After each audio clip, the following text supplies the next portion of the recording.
জাতীয়তাবাদী দলের প্রতিষ্ঠাতা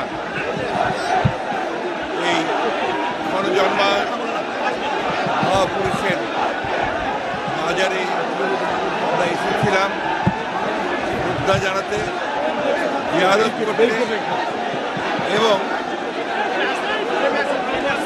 এই শপথ নতুন করে নিতে। তার স্বপ্ন ছিল একটি স্বাধীন সার্বভৌম গণতান্ত্রিক বাংলাদেশ, আধুনিক বাংলাদেশ, উন্নত বাংলাদেশ নির্মাণের। সেই স্বপ্নকে পূরণ করবার জন্য আমরা বাংলাদেশ জাতীয়তাবাদী দল, সকল অঙ্গ সংগঠন আমরা ঐক্যবদ্ধ হয়ে আমরা কাজ করি।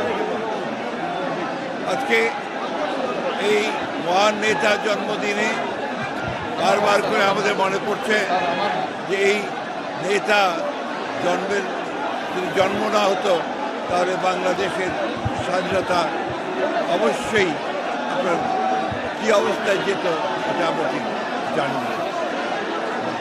শহীদ প্রেসিডেন্ট জিয়াউর রহমান একদিকে যেমন একজন সৈনিক ছিলেন, বাংলাদেশ স্বাধীনতা ঘোষণা করেছিলেন, তার ঘোষণার মধ্য দিয়েই বাংলাদেশের মানুষ স্বাধীনতা যুদ্ধে মুক্তিযুদ্ধে ঝাঁপিয়ে পড়েছিল। ঠিক একইভাবে 1975 সালে সিপাহী জনতার বিপ্লবের মধ্য দিয়ে তিনি যখন রাষ্ট্র পরিচালনার দায়িত্বে এসেছিলেন, তিনি বাংলাদেশকে একটি আধুনিক সমৃদ্ধ বাংলাদেশ নির্মাণের জন্য অতি অল্প সময়ের মধ্যে সমস্ত ক্ষেত্রগুলোকে নতুন সংস্কার করে তিনি জ্বালিয়ে কাজ শুরু করেছিলেন। এবং তিনি প্রথম বাংলাদেশে যে সংস্কার, অর্থাৎ একদলীয় শাসন ব্যবস্থা থেকে বহুদলীয় শাসন ব্যবস্থাতে নিয়ে আসেন। তিনি প্রথম যিনি একটা বদ্ধ অর্থনীতিকে, ভ্রান্ত সমাজতান্ত্রিক চিন্তার যে অর্থনীতি ছিল তাকে মুক্ত করে তিনি মুক্ত বাজার অর্থনীতির একটা পরিকল্পনা চালু করেন। তার সময় অল্প সময়ের মধ্যে কৃষিতে বিপ্লব হয়েছিল। এই মহান নেতা তিনি যে দলকে তৈরি করেছেন, সেই দল আজকে এত বছর পরেও সমস্ত বাধা বিপত্তি উপেক্ষা করে বাংলাদেশের সর্ববৃহৎ রাজনৈতিক দলে পরিণত হয়েছে। এবং তারই উত্তরসূরি দেশনেত্রী বেগম খালেদা জিয়া তিনি এই দলকে আরও শক্তিশালী করেছেন। এবং আজকে তিনি অসুস্থ অবস্থায় লন্ডনে আছেন। আমরা তার আরোগ্যের জন্যে, আরোগ্য লাভের জন্য দোয়া করছি। এবং তারই যোগ্য উত্তরসূরি আজকে আমাদের ভারপ্রাপ্ত চেয়ারম্যান, তার সন্তান, তিনি আজকে এই হাসিনা ফ্যাসিবাদ মুক্ত বাংলাদেশের নতুন নেতৃত্ব দিচ্ছেন এবং বাংলাদেশ গণতান্ত্রিক আন্দোলনে তিনি একটা অসাধারণ ভূমিকা রেখেছেন।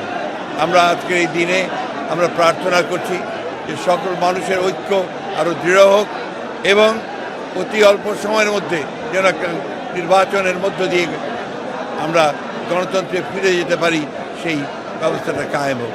সকলকে ধন্যবাদ। মাননীয় মহাসচিব, আপনারা প্রেস কনফারেন্স করে জুলাই আগস্টের মধ্যে নির্বাচনের ভোট সম্ভব এবং দাবি করেছেন, কিন্তু অনেক পক্ষ থেকে বলা হচ্ছে যে এই দাবিটি অবাস্তব, এত দ্রুত বিচার এবং সংস্কার সম্ভব নয়। আপনারা বিষয়টি কি? আমরা তো বরাবর এক কথা বলেছি যে সংস্কার এবং নির্বাচনের মধ্যে কোনো বিরোধ নেই। সংস্কারও চলবে, নির্বাচন হবে এবং যে সরকার আসবে, যারা যে দল সরকারে আসবে তারা সেই সংস্কারগুলোকে এগিয়ে নিয়ে যাবে। আমরা আমাদের দলের পক্ষ থেকে আমরা পরিষ্কার করে বলতে পারি যে আমরা প্রতিটি সংস্কারকে এগিয়ে নিয়ে যাব। মাননীয় মহাসচিব, 4টা সংস্কার কমিশন রিপোর্ট দিয়েছে। এই রিপোর্ট নিয়ে অনেক ধরনের বিতর্ক হচ্ছে, যেমন সংবিধান সংস্কার, তারা ধর্মনিরপেক্ষতার কথা বলেছেন। এই রিপোর্টগুলোকে আপনারা প্রাথমিকভাবে আপনাদের মন্তব্যটা? আমরা প্রাথমিকভাবে এখনই কোনো মন্তব্য করতে চাই না, এই জন্য যে পুরো রিপোর্ট আমাদের কাছে এসে পৌঁছেনি। 1 নম্বর। 2 নম্বর, এখানে সরকার যেটা বলেছে এবং যে পরিকল্পনা করেছে, এই রিপোর্টগুলো পাওয়ার পর রাজনৈতিক দলগুলোর সঙ্গে আলোচনা করবে, তারপরেই সিদ্ধান্ত হবে এবং ঐক্যমত ছাড়া কোনোটাই গ্রহণযোগ্য হবে না।